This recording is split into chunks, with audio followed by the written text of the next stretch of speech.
To Florida now, where today Governor DeSantis signed his first two bills of 2026. He says these bills will help protect Florida's coastline. The Coastal Resiliency Bill tightens rules on dredging in sensitive waters. The governor signed it in Bradenton because the new law will block dredging for a proposed cruise ship terminal near a nature preserve in that area. It also prompts the Department of Environmental Protection to create standards for preventing erosion and storm surge damage statewide. The governor says these measures will lead to better environmental outcomes and help protect our coastal communities. We have some of the best beaches in the world in the state of Florida, and something that we are very proud of, but it also requires that we be good stewards of it, and that sometimes requires that you put your money where your mouth is.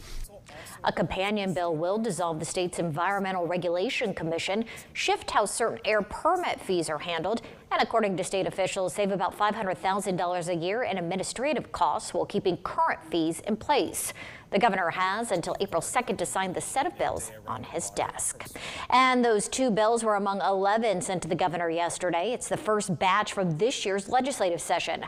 Others include the Farm Bill and a bill that restores funding for HIV and AIDS patients that was cut earlier this month. Next at